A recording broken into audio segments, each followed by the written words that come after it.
I still remember the sound of forks hitting plates when he said it. Not loud, not angry, just confident, casual, like it was a fact everyone already knew. At the end of the day, my husband said at the Christmas dinner table, "She'll always depend on me." Everyone went quiet, and in that silence, something inside me finally broke. Before I continue, please take a second to subscribe to this channel if you enjoy real-life relationship stories like this. These stories take time and honesty to tell, and your support truly matters. My name is Rebecca. I'm 42 years old, married for nearly 15 years, and for most of that time I believed my marriage was built on partnership. I thought my husband, Mark, and I were equals. That Christmas dinner showed me how wrong I was. We were hosting Christmas at our house that year. My parents, his parents, a few relatives, and close friends filled the dining room. The house smelled like roasted turkey and cinnamon. On the surface, everything looked warm and perfect. Inside, I felt tired, not just holiday tired, emotionally tired. Mark has always been the provider. He earns more than I do. He's proud of that, and for a long time I was grateful. I worked part-time, handled most of the home responsibilities, raised our kids, managed schedules, cooked meals, and kept everything running. We had an unspoken arrangement, or so I thought. Over the years, I noticed small comments. "You don't need to worry about money, I've got it. Just let me handle that, you wouldn't understand. Relax, you depend on me for this stuff anyway." I told myself he meant well. I told myself it was his way of caring. But slowly, those comments stopped feeling supportive and started feeling like reminders of my place. That Christmas, the conversation at dinner shifted to work and finances. Someone joked about how expensive everything had become. I laughed and said something light, like how I was thinking of increasing my work hours next year. That's when Mark smiled and said it.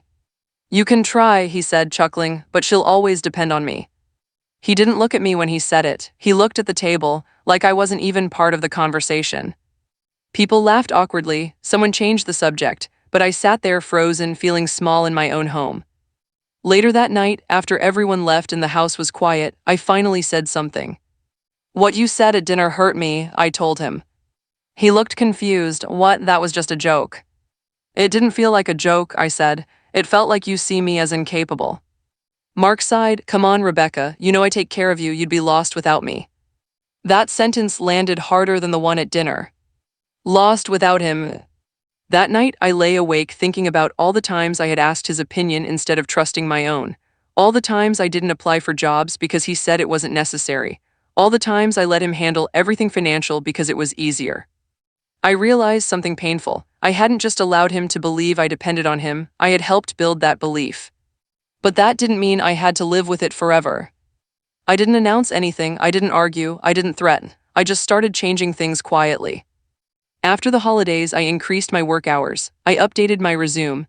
I applied for positions I had talked myself out of for years. When Mark offered to handle it, I smiled and said, "I've got this." At first, he laughed it off. "Okay," he said, "whatever makes you feel better." But then my paycheck changed, my confidence changed, my posture changed.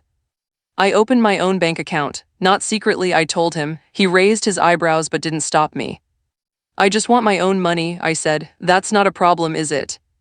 He shrugged. "Do what you want." So I did. I started paying for my own expenses. My phone, my car, my share of groceries. I stopped asking him for money. I stopped relying on him for approvals. And then I did the hardest thing. I stopped leaning on him emotionally. When he dismissed my ideas, I didn't push for validation. I trusted myself. When he tried to control decisions by reminding me how much he provided, I calmly removed myself from the conversation. "You don't need to worry," he'd say. "I'm not," I'd reply. That confused him. One evening, months later, Mark finally asked, "Why don't you need me anymore?" I looked at him and said, "I never needed you the way you think. I chose you." He didn't like that answer. The more independent I became, the more uncomfortable he seemed. The dynamic had changed, and he didn't know how to exist without the upper hand. He accused me of being distant, of changing, of acting different. "I'm the same person," I told him. "I just stopped playing the role you assigned me." The tension grew. We argued more, not loudly but sharply. He missed feeling needed. I missed feeling respected. Then one night he said, "You're cutting me off." And he was right. I had cut off his control. I didn't stop loving him. I stopped depending on him completely. I stopped letting his money define my worth. I stopped letting his opinions shape my confidence. I stopped shrinking so he could feel bigger. That scared him. He asked if I was planning to leave. I said no, but I also said something he wasn't ready to hear. I want to be with you, I said, not under you. That was the turning point. Mark had a choice: learn to be a partner or lose me emotionally. We eventually went to counseling, not because we were screaming, but because we were drifting apart in silence. He had to face how much power he enjoyed. I had to face how much I gave up without realizing it. I learned that cutting someone off doesn't always mean walking away.